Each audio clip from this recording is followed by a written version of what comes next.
اعوذ باللہ من الشیطان الرجیم، بسم اللہ الرحمن الرحیم۔ السلام علیکم۔ سب سے پہلے آپ سب لوگوں کو خوش آمدید آج کی قرآن کلاس میں۔ تو آج کا ہمارا جو موضوع ہے سورہ 3 ہے، اور شروعات کرنے سے پہلے کچھ بیک گراؤنڈ کو بتا دوں کہ یہ قرآن کلاس آج کافی ناغے کے بعد ہو رہی ہے۔ کچھ مصروفیات کی وجہ سے تمام ممبرز کی ہم کلاس کو جو ہے وہ کنٹینیو نہیں رکھ پائے پچھلے کچھ ویکس کے اندر، لیکن کوشش ہے کہ آج جو ہم کلاس شروع کر رہے ہیں تو آگے جو ہمارا اسکیجول ہے اس کے مطابق پراپرلی چلتی رہے، اور کچھ ممبر جو حصہ نہیں لیتے وہ بھی حصہ لینا شروع کر دیں، یا جنہوں نے حصہ لیا اور بعد میں درمیان میں لینا چھوڑ دیا وہ جو ہے دوبارہ سے اس کو کنٹینیو کریں۔ اور اللہ پاک کا جو ہے شکر ادا کروں گا میں کہ اللہ پاک نے مجھے اس قابل کیا کہ آپ کے سامنے بیٹھ کے اس سورہ کی ایکسپلینیشن میں دے سکوں، اور دعا یہ ہے کہ جو سورہ کے اندر جو سورہ کا جو معنی ہے یا جو سورہ کے اندر میسیج دیا جا رہا ہے وہ میں بہتر طریقے سے آپ لوگوں کے سامنے پیش کر سکوں۔ تو سورہ 3 آج کا ہمارا موضوع ہے، اور اس سورہ کا جو نام ہے وہی سورہ کی پہلی آیت میں لفظ 3 یوز کیا گیا ہے، اس سے لیا گیا ہے۔ اور یہ سورہ جو ہے اس کے بارے میں جس طرح موسٹلی ہر سورہ کے بارے میں ہوتا ہے کہ یہ سورہ مکی ہے یا مدنی، اسی طریقے سے اس کے بارے میں بھی مختلف روایات ہیں کہ یہ سورہ مکی ہے یا مدنی، لیکن جو کنکریٹ ایویڈنس جس روایت کے بارے میں ملتی ہے وہ یہ ہے کہ یہ سورہ مکی ہے۔ اس کی جو ایک ثبوت میں آپ کو دینا چاہوں گا وہ یہ ہے کہ اس سورہ کے اندر ایک جگہ پہ آیا ہے کہ حاذ البلد الامین، کہ یہ پرامن شہر مکہ، یہ پرامن شہر مکہ کی قسم کھائی گئی ہے۔ تو اگر یہ سورہ مدنی ہوتی تو کبھی بھی یہ ایک لفظ اس شہر کا استعمال نہ کیا جاتا۔ تو یہ ایک اس کے ثبوت ہے کہ یہ سورہ مکی ہے۔ اور باقی مکی سورہ کی طرح جیسے پہلے بھی بتا چکے ہیں، عمر فاروق صاحب کئی مرتبہ بتایا کہ جو مکی سورہ ہوتی ہے نارملی وہ جامع اور مختصر قسم کی ہوتی ہے، اور کوئی ایک جو ہے نا امپورٹنٹ میسیج بہت ہی کم آیات کے اندر پیش کیا جاتا ہے۔ اسی طریقے سے یہ جو سورہ ہے یہ بھی 8 آیات پر مشتمل ہے، اور ایک بہت ہی امپورٹنٹ میسیج جو ہے ان 8 آیات کے اندر کمپلیٹلی جامع اور مختصر انداز میں پیش کیا جا رہا ہے۔ تو یہ 2 دلیلیں ہیں جو اس سورہ کے مکی ہونے کی طرف اشارہ کرتی ہیں۔ اچھا، اس کا موضوع ہے بہت امپورٹنٹ ہے۔ اس کا موضوع آخرت کی جزا اور سزا پر ہے۔ مطلب اس کا یہ کہ ہمارا اس بات پر یہ کامل یقین ہونا کہ اس دنیا میں ہم جو بھی کام کریں گے، اگر وہ کام اچھے کریں گے تو اس کے مطابق ہمیں جب مرنے کے بعد دوبارہ اٹھایا جائے گا تو اس کے اچھے کام کرنے کے عوض ہمیں جزا دی جائے گی، اور اگر برے کام کریں گے تو سزا دی جائے گی۔ تو اسی چیز کے اوپر، اسی میسیج کے اوپر، اس ٹاپک کے اوپر یہ سورہ مبنی ہے۔ اور جہاں سے سورہ شروع ہوتی ہے اس میں قسم کھائی گئی ہے ان مقامات کی جہاں پر انبیاء کرام کا ظہور ہوا۔ مختلف مقامات کا ذکر آیا، جیسے ہم کریں گے ترجمہ تو آپ کو سامنے میں ذکر کروں گا ان کا بھی۔ اور اس میں ایک اور چیز اس کا ذکر کیا گیا ہے یہ قسم کھانے کے بعد انبیاء کرام کے ظہور کے مقامات کا، وہ یہ کہ اللہ پاک نے انسان کو ایک بہترین ساخت میں پیدا کیا۔ ہمیں اللہ پاک نے جو ہے مختلف قسم کی ایبیلٹیز دی ہوئی ہیں، ہمیں ایک بہترین ساخت کا، ہمیں ایک بہترین جسم عطا کیا، ہمیں عقل و فہم عطا کی، سوچ سمجھ، جذبات، احساسات اللہ پاک نے عطا کیے ہیں ہمیں، جو کہ اور ساتھ ہمیں ایک مینول، ایک گائیڈ بھی دے دی ہوئی، اس عقل کے ساتھ بھی ایک گائیڈ دی ہوئی ہمیں کہ کس طریقے سے ہمیں اپنی زندگی گزارنی ہے اگر ہم چاہتے ہیں کہ ہم آخرت میں کامیاب ہوں۔ تو اللہ پاک نے ہمیں بہترین ساخت میں پیدا کیا، صرف فزیکل ایبلٹی میں ہی نہیں، یا ہماری ذہن کی ایبلٹی یا جذبات اور احساسات ہی نہیں، اللہ پاک نے خود بھی بیشتر مقامات میں قرآن مجید کے اندر بیشتر مقامات میں یہ بات بیان کی ہے مختلف الفاظ کے اندر کہ اللہ پاک نے انسان کو بہترین ساخت میں پیدا کیا۔ اس کا ایک یہ ہے کہ اللہ پاک نے بیان کیا ہے کہ زمین پر جو ہے انسان جو ہے وہ اللہ پاک کا خلیفہ ہے، اور اللہ پاک نے حکم دیا فرشتوں کو کہ وہ انسانوں کو سجدہ کریں۔ اسی طریقے سے ایک اور جگہ پر آیا ہے کہ انسان جس امانت الہی کا حامل ہوا ہے اس کو اٹھانے کی طاقت نہ تو زمین و آسمان میں تھی اور نہ ہی پہاڑوں کے اندر تھی۔ تو اللہ پاک جو سب سے امپورٹنٹ چیز ہمارے خلیفہ ہونے میں جو چیز ہے وہ یہ ہے کہ اللہ پاک نے انسانوں سے ہی نبی مابعوث کیے۔ نبی جو انبیاء کرام آئے وہ انسانوں میں سے تھے، تو ہمارے لیے جو اس چیز کا ہونا کہ ہمارے انسانوں کے اندر سے انبیاء کرام کو چنا گیا یا انبیاء کرام کو مابعوث کیا گیا، یہ وہ منصب ہے جو اللہ پاک نے اپنی کسی بھی دوسری اور مخلوق کو عطا نہیں کیا۔ اس سب کے باوجود کہ ہمارے اندر عقل ہے یا ایک ہمیں ایک جسم عطا کیا گیا ہے، ہمیں مختلف ایبلٹیز مطلب ایبلٹیز اللہ پاک نے دی ہیں، عقل عطا کی ہے. ان میں سب سے جو اعلیٰ انسانوں کے اندر اگر ہم اگزامپل دیکھیں گے سب سے اعلیٰ انسان کون سے گزرے ہوں گے تو ہم انبیاء کرام کا ذکر کر سکتے ہیں. ٹھیک ہے جو تو انبیاء کرام کا نبی یا انبیاء کرام کا مبعوث ہونا انسانوں کے اندر، یہ ہمارے لیے ایک بہت بڑے منصب کا بہت بڑا منصب ہے اور یہ بہت بڑا تحفہ ہے اللہ پاک کا.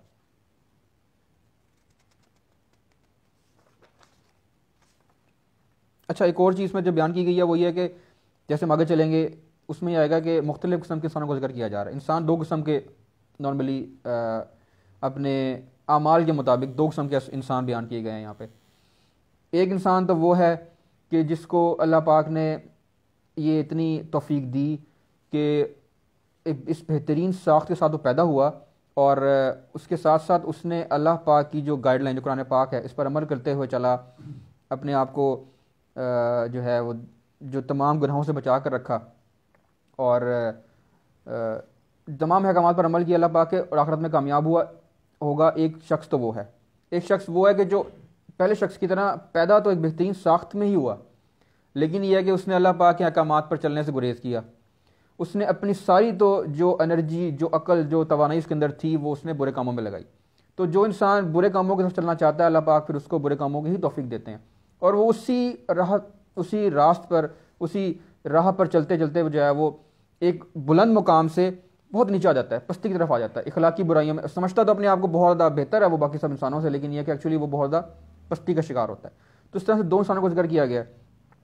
اب سوچنے کی بات اس میں یہ ہے کہ کیوں ذکر کیا گیا ہے. اس میں جو چیز مجھے زیادہ اٹریکٹ کرتی ہے وہ یہ ہے کہ اب انسان دو قسم کے ہیں دنیا کے اندر، ٹھیک ہے، اور مرنا سب نے ہے، اس چیز پر ہمیں یقین ہے اور ہمیں اس چیز کا یقین ہے کہ آخرت میں ہم اس کے مطابق جزا اور سزا دی جائے گی. تو سب سے امپورٹنٹ چیز یہ ہے کہ ایک انسان زندگی گزار رہا ہے اللہ پاک کے احکامات پر چل کے، ایک انسان جو ہے وہ اللہ پاک کے احکامات کا انکاری بن کر زندگی گزار رہا ہے. تو کبھی بھی ان دونوں کا جو انجام ہے انسانوں کا وہ ایک جیسا نہیں ہو سکتا. اگر اس کا جو انداز ہم اپنے ارد گرد کے حالات سے لگا لیں کہ نارملی کیا ہوتا ہے کہ ہم یہ سوچتے ہیں کہ جیسے جاب کرتے ہیں جو لوگ اچھا پرفارم کرتے ہیں، اب ہم دیکھ رہے ہیں، مطلب میں اپنی بات نہیں کرتا کہ میں دوسروں کو دیکھ رہا ہوں، میں کہ ایک شخص کو میں دیکھ رہا ہوں کہ وہ بہت زیادہ محنت بھی کرتا ہے، ٹھیک ہے، محنت سے اپنی ڈیوٹی پرفارم کرتا ہے. ایک شخص وہ ہے کہ جو محنت سے اپنی ڈیوٹی پرفارم نہیں کرتا. کبھی بھی ان دونوں کا جو سال کے بعد فور ایگزامپل میں کہتا ہوں انکریمنٹ لگے گا، کبھی بھی دونوں کا برابر نہیں ہونا چاہیے. یہ میری عقل کہتی ہے، ٹھیک ہے، کیونکہ دونوں کا جو محنت کا لیول ہے وہ برابر نہیں ہے. یہ تو ہم صرف دنیاوی چیزوں کی بات کریں. اسی طریقے سے آخرت میں بھی ایسے ہی ہے کہ جو دو انسانوں کا ذکر کیا میں نے کہ ایک انسان وہ ہے جو اللہ کے احکامات پر چل رہا ہے اور زندگی اسی طریقے سے گزار رہا ہے، ایک جو ہے وہ اللہ کے احکامات پر نہیں چل رہا. کبھی بھی ہماری عقل بھی یہ کہتی ہے کہ کبھی بھی ان دونوں کا انجام ایک جیسا برابر نہیں ہونا چاہیے. تو اسی چیز کی طرف توجہ اس طرح دلائی جا رہی ہے کہ آخرت میں جزا اور سزا ہوگی اور ہمارے اعمال کا بدلہ آیا وہ جزا کی صورت میں ہو یا سزا کی صورت میں ہمیں آخرت میں دیا جائے گا.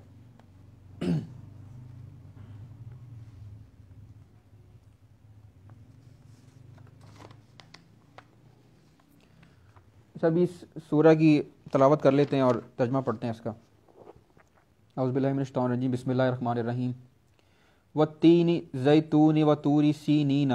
وہذا البلد الامین لقد خلقنا الانسان فی احسن تقویم ثم رددناہ اسفل سافلین الا الذین آمنوا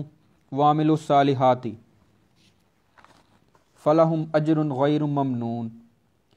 فما یکذبک بعد بالدین الیس اللہ باحکم الحاکمین.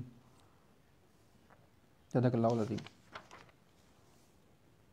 قسم ہے انجیر اور زیتون کی اور طور سینہ کی اور اس پرامن شہر مکہ کی. ہم نے انسان کو بہترین ساخت پر پیدا کیا، پھر اسے الٹا پھیر کر ہم نے سب نیچوں سے نیچ کر دیا، سوائے ان لوگوں کے جو ایمان لائے اور نیک عمل کرتے رہے کہ ان کے لیے کبھی ختم نہ ہونے والا اجر ہے. بس اے نبی صلی اللہ علیہ وسلم اس کے بعد کون جزا اور سزا کے معاملے میں تم کو جھٹلا سکتا ہے؟ کیا اللہ سب حاکموں سے بڑا حاکم نہیں ہے؟ سب سے پہلے جو چیز کا ذکر کیا جا رہا ہے کہ قسم ہے انجیر اور زیتون کی، قسم کھائی جا رہی ہے انجیر اور زیتون کی. اب اس کی تشریح مختلف طریقوں سے مختلف لوگوں نے کی ہے. سب سے پہلی چیز جو ہمارے ذہن میں آتی ہے کہ انجیر ایک پھل ہے، اسی طریقے سے زیتون کا ہم تیل نکالتے ہیں، کھانے پینے میں استعمال کرتے ہیں. تو سب سے پہلی چیز تو انسان کے ذہن میں جو اسٹرائک کرتی ہے وہ یہ ہے کہ یہ کسی پھلوں کا ذکر کیا جا رہا ہے. لیکن اگر ہم کمپلیٹ پڑھیں تو قسم ہے انجیر اور زیتون کی اور طور سینا اور اس پرامن شہر مکہ کی. تو اگر دیکھا جائے تو اگر ہم شروع میں یہ کہیں کہ انجیر اور زیتون میں اللہ پاک نے ان الفاظ کے تھرو کسی پھلوں کا ذکر کیا ہے اور آگے طور سینا اور پرامن شہر مکہ کا ذکر کیا جا رہا ہے، تو یہ پھلوں اور اگلے جو 2 الفاظ ہیں وہ کسی علاقے کی طرف ہمیں اشارہ کر رہے ہیں، تو یہ ایک جیسے نہیں بیٹھتے. تو جو پہلی تشریح کے بارے میں کی جاتی ہے وہ یہ ہے،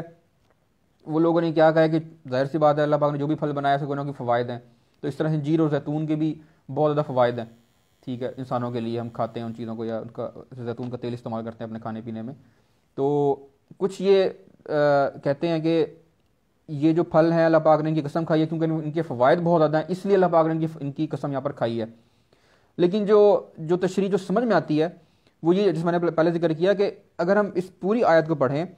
پہلی اور دوسری آیت کو، تو اس میں یہ لگتا ہے ہمیں کہ یہ پھلوں کا ذکر اور علاقوں کا ذکر ایک ساتھ نہیں آنا چاہیے، کوئی کے درمیان کوئی ربط ہونا چاہیے جس کو ہم انڈرسٹینڈ کر سکیں. تو جو انجیر اور زیتون عربی میں یا عرب میں پہلے یہ روایت رہتی تھی کہ کوئی علاقہ جب کسی اپنی پھل کے لیے مشہور ہوا کرتا تھا کہ فار ایگزامپل اس علاقے سے یہ پھل آتا ہے، تو وہ اس علاقے کا نام بھی اسی پھل کے نام پہ رکھ دیا کرتے تھے کہ فار ایگزامپل جس علاقے سے انجیر آئے گا اس لیے وہاں پر انجیر کا ذکر کیا جا رہا ہے، یا جس علاقے سے زیتون زیادہ آیا کرتا تھا وہاں کے لیے اس علاقے کے لیے زیتون کا ذکر کیا جا رہا ہے، نہ کہ پھلوں کا یہاں پر ذکر کیا جا رہا ہے بلکہ وہ علاقے جہاں سے یہ پھل آیا کرتے تھے ان علاقوں کا ذکر کیا جا رہا ہے یہاں پہ. تو انجیر جو ہے وہ اکثر روایت کے اندر آتا ہے کہ دمشق کا ذکر کیا جاتا ہے، اور زیتون جو ہے وہ بیت المقدس، مطلب کہ شام و فلسطین کا ذکر یا اس علاقے کا ذکر انجیر اور زیتون کا لفظ استعمال کر کے کیا جا رہا ہے. اور طور سینا اور اس پرامن شہر مکہ کی، تو اب بیسیکلی یہ وہ علاقے ہیں کہ جہاں پر انبیاء کرام کا ظہور ہوا. سب سے پہلی قسم جو اللہ نے کھائی ہے ان علاقوں کی، صرف ان علاقوں کی کھائی ہے کہ جہاں پر انبیاء کرام کا ظہور ہوا، جہاں پر وہ انبیاء کرام جن کو نبوت دی گئی. اس کے بعد کیا کہا جا رہا ہے؟ ہم نے انسان کو بہترین ساخت پر پیدا کیا. اللہ پاک نے بہترین ساخت پر پیدا کیا، جیسے میں نے پہلے بتایا کہ فزیکلٹی کے حوالے سے، عقل و فہم کے حوالے سے اللہ پاک نے ہمیں فراہم کی ہے، ساتھ ہمیں ایک گائیڈ لائن دی ہوئی ہے زندگی گزارنے کے بارے میں. اس کے باوجود اللہ پاک نے ایک بہترین، جو انسان پیدا ہوتا ہے وہ ایک بہترین ساخت کے ساتھ پیدا ہوتا ہے. ٹھیک ہے، وہ انسان کے اپنے اوپر ہوتا ہے کہ وہ اچھے کام کرے، اللہ کے احکامات کے مطابق زندگی گزارے، یا اللہ کے احکامات سے نفی کر کے، اللہ کے احکامات کی نفی کر کے اپنی مرضی کی زندگی گزارے. تو یہ جو اگر انسان اللہ کے احکامات پر چلتا ہے، ٹھیک ہے، وہ ایک بلند مرتبہ پاتا ہے. ٹھیک ہے، جس کی جو پرائم اگزامپل ہمارے پاس وہ ہے جو انبیاء کرام ہے. اگر کوئی انسان اللہ کے احکامات پر نہیں چلتا وہ پستی کا شکار ہو جاتا ہے، اور مختلف برائیوں میں گر کر، اخلاقی برائیوں میں گر کر وہ پستی سے پستی کا شکار ہو جاتا ہے. اس کا انجام آخرت میں برائی ہوگا. پھر اسے الٹا پھیر کر ہم نے سب نیچوں سے نیچ کر دیا. اب پہلے اللہ پاک نے کہا ہے کہ انسان کو ہم نے بہترین ساخت پر پیدا کیا، کہ انسان جو ہے وہ اللہ پاک نے انسان کو زمین میں خلیفہ بنایا اور فرشتوں کو حکم دیا کہ انسانوں کو سجدہ کریں، مطلب اللہ پاک نے فضیلت بخشی انسانوں کو. اس سے اگلی آیت میں اللہ پاک کہہ رہے ہیں کہ پھر اسے الٹا پھیر کر ہم نے سب نیچوں سے نیچ کر دیا. مطلب کہنے کا یہ ہے کہ انسان کو اللہ پاک نے بنایا اور انسان میں یہ ایبلٹی ہے، وہ اس کی اپنی مرضی ہے کہ آیا وہ اچھے اقدام یا اچھے جو اللہ پاک کے احکامات ہیں تمام احکامات پر چل کے اپنے آپ کو اچھا ثابت کر کے بلند مرتبہ پا لے، یا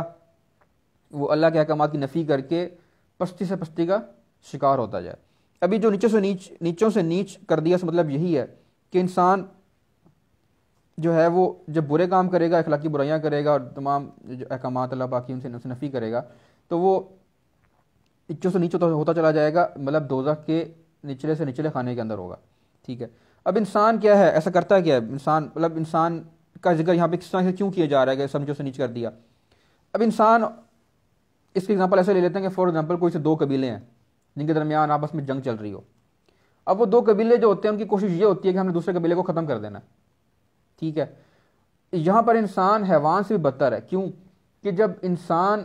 کسی کا قتل کرتا ہے، کسی دوسرے قبیلے کا، جیسے میں نے ذکر کیا، قتل کرے گا، تو وہ کوشش یہ کرے گا کہ میں اس قبیلے کے تمام لوگوں کو جو ہے نا وہ ختم کر دوں، قتل عام کر دوں ان سب کا. اب جو جانور ہوتا ہے نا وہ اپنے بھوک کے لیے کرے گا، وہ فکس مطلب اس وقت تک قتل کرے گا یا مارے گا کسی کو، اس وقت تک جب تک اس کے پیٹ نہ بھر جائے. جہاں اس کا پیٹ بھر جائے گا وہاں ختم ہو جائے گا. لیکن انسان کیا، اس کا پیٹ نہیں بھرتا جب تک، اس ایگزامپل میں جیسے میں نے قبیلے کا ذکر کیا کہ اس قبیلے کو کمپلیٹلی ختم نہ کر جائے. وہ اپنی عقل کا استعمال, چاہے وہ ویپنز بنائے, دوسروں کو ویپنز آف ماس ڈسٹرکشن بنائے, مطلب نیوکس جس کو بولتے ہیں یا نیوکلیر ویپنز جن کو بولتے ہیں, وہ انسان نے اپنی عقل سے بنائی ہے, ظاہر سی بات ہے. عقل تو اللہ پاک نے فراہم کی تھی, لیکن اس کا استعمال انسان نے کس چیز کے لیے کیا؟ ایسی چیز بنانے کے لیے کیا جس سے وہ دوسرے انسانوں کا قتل یا قتل عام کر سکے. ٹھیک ہے, تو یہ عقل اللہ پاک نے فراہم کی تھی اس لیے کہ وہ اپنے ارد گرد کو دیکھتا اور اللہ کی نشانیوں کو تلاش کرتا اور میں اللہ کو ڈھونڈتا, اور اس سے متاثر ہو کر اس بات کا اقرار کر کے کہ ہماری زندگی کی جو چیزیں ساری ہماری اس چیز پر ہمیں آمادہ کرتی ہیں کہ کوئی نہ کوئی یہاں کا خالق اس دنیا کا ہے, کوئی نہ کوئی نظام اس دنیا کا چلا رہا ہے. اور جو ہم اپنے ارد گرد لوگوں کو دیکھتے ہیں کہ کچھ لوگ اچھے ہیں کچھ لوگ برے, تو یہ چیز ہمارے اندر خود ہی سے خیال میں آتا ہے, خود ہی یہ خیال آتا ہے کہ جب لوگ کا زندگی گزارنے کا طریقہ مختلف ہے تو ان دونوں کا آخرت میں جو بدلہ ہوگا وہ ایکول نہیں ہو سکتا. تو اللہ پاک نے عقل اس لیے فراہم کی تھی, نہ کہ عقل اس لیے فراہم کی تھی کہ ہم ایسی چیزیں بنائیں جس سے ہم دوسرے انسانوں کو نقصان پہنچا سکیں. تو سب سے جو ذکر کیا جا رہا ہے کہ الٹا پھیر کر ہم نے سب چیز نیچ کر دیا کہ انسان نے کو بنایا ہم نے کس لیے, عقل فراہم کی کس لیے, اور اس نے عقل کا استعمال کس کام کے لیے کیا.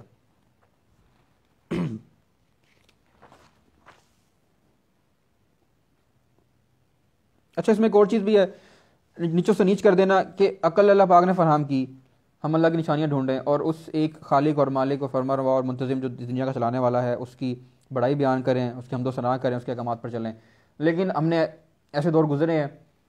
کہ کچھ قومیں ایسی تھیں جو پتھروں کی پوجا کرتی تھیں, ابھی بھی کرتی ہیں. کچھ قومیں ایسی تھیں جو درختوں کی پوجا کرتی تھیں. کچھ قومیں ایسی تھیں جو اپنے ہی انسانوں کی پوجا کرتی تھیں, اپنے انسانوں کے اندر ہی دیوی دیوتیاں بنا لیں اور وہ تصورات ان کے ساتھ جوڑ لیا جو کہ خدا کے ساتھ کبھی تصور آپ نہیں کر سکتے, انہیں کو اپنا خدا مان لیا. ایسے تصور چلتے آ رہے ہیں. تو جب کہ ہمیں انسان نے اللہ پاک نے انسان کو فضیلت بخشی, اپنا خلیفہ اس زمین پر بنایا, اور انسان بالکل الٹا ہو گیا اس چیز سے. ایک تو اقرار نہیں کیا, دوسرا جس خدا کو ماننا چاہیے تھا, جس اللہ پاک کو ماننا چاہیے تھا, اس اللہ پاک کو ماننے سے انکار کر کے خود سے ہی خدا بنا لیے جو کہ کوئی پتھر کا بنا ہوا ہے, جو کہ ان کی کسی دعا یا کسی عرض کو پورا نہیں کر سکتا. ٹھیک ہے, یا درختوں کو پوجنا شروع کر دیا, انسانوں کا پوجنا شروع کر دیا. تو یہ اعمال یہ جو کام دنیا میں انسان مختلف قومیں کرتی آئی ہیں. ٹھیک ہے نا, تو اسی کا ذکر اللہ پاک نے کیا ہے کہ ہم نے تو اس کو ایک بہترین ساخت میں پیدا کیا. ساخت میں کچھ میں چیزیں بتانا چاہوں گا آپ کو. جیسے ایک اللہ پاک نے بہترین ذہن ہمیں فراہم کیا, چیزیں ہم یاد بھی کر لیتے ہیں, ایک پیٹرن بنا لیتے ہیں. فار ایگزامپل کوئی کام ہم نیا سیکھتے ہیں تو اس کے مطابق ہمارے ذہن کے اندر پیٹرن بن جاتا ہے. اس میں مطلب پیٹرن بنے کا مطلب ہے کہ عادت. اب عادت کے موضوع کے اوپر میں ایک ٹاپک ایک ویڈیو میں سن رہا تھا, اس میں نے بڑا بہترین ایکسپلین کیا کہ ہم جب بھی کوئی نئی چیز سیکھتے ہیں, جیسے کہ گاڑی ہے, چلانا سیکھتے ہیں شروع میں پتہ چل جاتا ہے کہ یار یہ اسٹیئرنگ ہے اس کا, یہ اس کا جو نا لیور ہے, گیئر لیور ہے, یہ کلچ ہے, بریک ہے, ریس ہے, اسے انڈیکیٹر دینے, اور گاڑی کا ایک اندازہ لگا لیتا ہے کہ یار کتنا فاصلہ آگے ہوگا, کتنا. انسان کو نظر نہیں بھی آ رہا ہوتا, انسان پھر بھی ڈرائیو کا آگے کر رہا ہوتا ہے کیونکہ ذہن میں ایک اندازہ بن گیا ہوتا ہے کہ یار اتنا فاصلہ فار ایگزامپل اگلی گاڑی میں میری گاڑی میں ہے, یا بمپر یہاں تک آ رہا ہے. تو شروع میں جب انسان کوشش کرتا ہے سیکھنے کی تو انسان یاد کرتا ہے کہ ہاں یہ کلچ ہے, یہ ریس ہے, یہ بریک ہے, اور مختلف جو چیزیں ہوتی ہیں. جب انسان وہ چیزیں کرتا رہتا ہے نا تو آٹومیٹکلی انسان کے ذہن کے اندر, انسان کا جو برین ہے نا وہ اس کے اندر بھی ایک سرکٹ ہے, آٹومیٹکلی وہ چیزیں جوڑ کے ایک سرکٹ بن جاتا ہے, کمپلیٹ پیٹرن بن جاتا ہے. ٹھیک ہے نا. تو ہوتا کیا ہے کہ نیکسٹ ٹائم جب آپ ایک دفعہ آپ کے ذہن کے اندر ایک سرکٹ بن چکا ہے کسی بھی چیز کے بارے میں, فار ایگزامپل جیسے میں نے ذکر کیا گاڑی کے بارے میں, گاڑی ڈرائیو کرنے کے بارے میں, تو اب جو ہے وہ آٹومیٹکلی بغیر سوچے سمجھے آپ کے ذہن میں بیٹھ چکا ہوگا کہ یار یہ اسٹیئرنگ ہے, آپ کو بار بار وہ چیزیں دہرانے کی ضرورت نہیں پڑے گی. اسی طریقے سے اب انسان کے ذہن میں جب بیٹھ جائے گا کہ یار یہ بریک ہے, تو فار ایگزامپل آگے سے کوئی چیز اگر آتی ہے اچانک سے, اور تو انسان لاشعوری طور پہ بھی فوراً سے لگا لیتا ہے بریک, کیونکہ وہ سرکٹ اب انسان نے سوچا نہیں ہے, وہ اتنا ٹائم انسان کو سوچنے کا ہے ہی نہیں, لیکن انسان کے ذہن کے اندر ایک سرکٹ بنا ہوا تھا, انسان نے لاشعوری طور پہ اس کا گاڑی کی بریک دبا دی. ٹھیک ہے نا. اب یہ کیا ہے, یہ عادت بن چکی ہے انسان کے اندر. اب یہ ایبلٹی اللہ نے دی ہے. وہ یہ کہتے ہیں کہ اگر ہمیں ہر مرتبہ جب بھی ہم گاڑی میں بیٹھے ہیں, سپوز کر لیں, ہم امیجن کر لیں کہ جب بھی ہم گاڑی میں بیٹھتے ہیں ہمیں ہر بار جاننا پڑتا ہے, ہر بار یہ چیز یاد کرنی پڑتی ہے کہ یار یہ اسٹیئرنگ ہے, یہ گیئر لیور ہے, یہ جو ہے نا بریک کا پیڈل ہے, یہ ریس ہے, اور یہ جو ہے نا کلچ ہے. ہر مرتبہ ہمیں اس یاد کرنا پڑ جائے تو کیا ہوگا. جب بھی انسان کو کوئی نیا کام کرنا پڑے گا, انسان کی تمام جو طاقت ہے, جو ہم کھاتے پیتے ہیں, جس سے ہمارے اندر انرجی آتی ہے, اس ساری جو قوت ہے ذہن کی, اسی میں لگ جائے گی. کہ جو روزمرہ کے ہمارے کام ہیں, اٹھنا, لیٹنا, سونا, جاگنا, گاڑی چلانا, یا فار ایگزامپل ٹوتھ یا دانت برش کرنا, ہاتھ منہ دھونا, یہ چیزیں نارم ہے ہمارے لیے. ان چیزوں کو ہم سوچ سمجھ کے نہیں کرتے, یہ آٹومیٹکلی ہم کر رہے ہوتے ہیں بس, کیونکہ ذہن کے اندر ایک پیٹرن بن چکا, تو یہ عادت ہے. تو کیسا بہترین اللہ پاک نے ہمیں ذہن ایک ذہن اللہ پاک نے ہمیں عطا کیا ہے کہ ہم اس چیز کو لرن کرتے ہیں آٹومیٹکلی وہ چیز ہمارے ذہن کے اندر بیٹھ جاتی ہے, ایک سرکٹ کمپلیٹ بن جاتا ہے, تاکہ ہمیں بار بار ہماری جو انرجی ہے وہ اسی ایک ہی کام کو بار بار کرنے میں کنزیوم نہ ہو. تو یہ ایک فزیکل پوائنٹ آف ویو سے اللہ پاک نے, ویسے تو عمر فاروق صاحب نے اکثر ہی یہ چیز مختلف صورتوں کے بیانات کے اندر بتائی ہے کہ کس طریقے سے اللہ پاک نے جسم کس طرح کا فراہم کیا, ہمارا دل, ہماری آنکھیں, تو ان کی مطلب کہ ان کی اگر ہم سوچیں تو یہ اللہ پاک نے کتنی بڑی نعمتیں ہمیں عطا کی ہیں. تو مذہبی حوالے سے اور فزیکل ایٹریبیوٹ سے بھی اللہ پاک نے بہترین ساخت ہمیں فراہم کی ہے, سوائے ان لوگوں کے جو ایمان لائے اور نیک عمل کرتے رہے کہ ان کے لیے کبھی ختم نہ ہونے والا اجر ہے. اچھا, پہلے ذکر کیا ان لوگوں کا جو پستی میں جب پستی کا شکار ہو گئے, اب ذکر ان لوگوں کو کیا جا رہا ہے جس میں نے بتایا, شروع میں نے بتایا تھا کہ اس میں دو قسم کے انسانوں کو ذکر کیا جائے گا, ایک وہ جو اللہ کے احکامات پر چلیں گے, ایک وہ جو اللہ کے احکامات پر نہیں چلیں گے. اب جو نہیں چلیں گے وہ ہو جائیں گے پستی کا شکار, وہ نیچوں سے نیچ ہو جائیں گے, ٹھیک ہے. اب جو اعمال ایسے کریں گے جو کہ اللہ پاک کے احکامات پر چل کے کریں گے, ان کے لیے کیا ہے کہ ان لوگوں کے لیے جو ایمان لائے اور نیک عمل کرتے رہے, ان کے لیے کبھی ختم نہ ہونے والا اجر ہے. اب یہ ان لوگوں کو بشارت دی جا رہی ہے, ٹھیک ہے, کہ آپ لوگ دنیا کے اندر میرے احکامات پر چلتے رہے, چاہے ان کو آسانی ہوئی ان احکامات کے اندر, چاہے ان پر ظلم اور جبر کیا گیا ان احکامات سے پھرنے کے لیے, لیکن پھر بھی جو اللہ کے جو صالح بندے ہوتے ہیں, جو نیک لوگ ہوتے ہیں, وہ اللہ پاک کے احکامات پر چلتے ہیں. اس چیز سے ماورا ہو کر کے ان پر ظلم کیا جا رہا ہے, ان پر ظلم کیا جائے تب بھی وہ اللہ کے نام سے نہیں پھرتے. تو ان لوگوں کے لیے کیا ہے کہ اللہ پاک نے آخرت میں اجر رکھا ہوا ہے, کہ وہ اجر ایسا ہوگا جو کبھی ختم نہ ہونے والا ہوگا. تو جو اچھے اعمال کریں گے ان کے لیے آخرت میں اچھا ایک اجر دیا جائے گا جو کبھی ختم نہ ہونے والا ہوگا. جو برے کام کریں گے ان کے لیے پستی سے پستی شکار ہو جائیں گے دنیا کے اندر بھی, اور آخرت میں بھی ان کو سزا دی جائے گی. آگے, پس اے نبی صلی اللہ علیہ وسلم اس کے بعد کون جزا و سزا کے معاملے میں تم کو چھٹلا سکتا ہے, کیا اللہ سب حاکموں سے بڑا حاکم نہیں ہے. اب یہ وہ آیت ہے جس میں تمام وہ جو ہے ایک مرکزی خیال میں نے ذکر کیا تھا کہ یہ جو سورہ ہے, جو یہ سورہ ہے یہ آخرت کی جزا اور سزا کے بارے میں یہ سورہ ہے. تو آخرت کی جزا و سزا کے بارے میں بتایا گیا کہ سارا کچھ اللہ پاک نے بیان کر دیا, قسم کھا لی ان مقامات کی جہاں پر انبیاء کو نزول کیا گیا, اور اس کے بعد یہ بتا دیا گیا کہ ہم نے انسان کو بہترین ساخت میں پیدا کیا, ایک ایبیلٹی اللہ پاک نے دی, فزیکل اور مینٹل ایبیلٹی اللہ پاک نے دی, جذبات اور احساسات ہمیں دیے. اس کے بعد یہ بتایا گیا کہ وہ لوگ, یہ دو لوگوں کا ذکر کیا گیا کہ وہ لوگ جو اللہ کے احکامات پر چلیں گے ان کا کیا حال ہوگا, جو احکامات پر اللہ کے نہیں چلیں گے ان کا حال کیا ہوگا. اب یہاں پر کہا جا رہا ہے کہ اس سب بتانے کے بعد بھی کوئی اس بات کو جھٹلا نہیں سکتا کہ آخرت میں جزا و سزا ہوگی. یہ آخرت پر ہمارا ایمان ہے کہ ہمیں مرنے کے بعد دوبارہ اٹھایا جائے گا, اس چیز طرف اشارہ کیا جا رہا ہے. لیکن آخر میں کہا جا رہا ہے کہ کیا اللہ سب حاکموں سے بڑا حاکم نہیں ہے. اب اس میں حاکم ذکر اس لیے کیا جا رہا ہے کہ جیسے میں نے پہلے ذکر کیا کہ ہم اپنی زندگی کے اندر بھی یہ چیز اپنی جاب سے اندر دیکھتے ہیں, ہم یہ چیز سوچتے ہیں کہ جب ہم ایک بندے کو دیکھتے ہیں کہ جو محنت سے کام کرتا ہے, ٹھیک ہے نا, خون پسینہ بہاتا ہے اپنا حلال رزق کو کمانے کے لیے, محنت سے کام کرتا ہے اپنا. ایک شخص وہ ہے جو کام تو کرتا ہے لیکن کام چور ہوتا ہے, محنت سے کام نہیں کرتا, بس پورا کام کرتا ہے یا ضرورت سے کم کام کرتا ہے, لیکن اس کا کام چل رہا ہوتا ہے کسی نہ کسی طریقے سے. تو ہمارے ذہن میں خیال آٹومیٹکلی آتا ہے کہ یار کہ ان دونوں کا پرفارمنس چونکہ ایک جیسی نہیں ہے, تو ان دونوں کو جو دنیا کے اندر بھی جو ان کو انسینٹیوز ملنے چاہیے برابر نہیں ہونے چاہیے, یہ ہمارا خیال آتا ہے.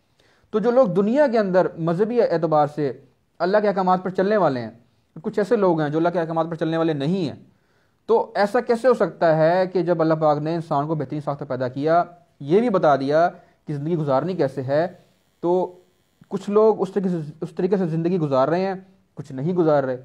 تو یہ چیز کبھی بھی ایسا نہیں ہو سکتی کہ یہ دونوں لوگ آپس میں برابر نہیں ہوں گے آخرت کے اندر.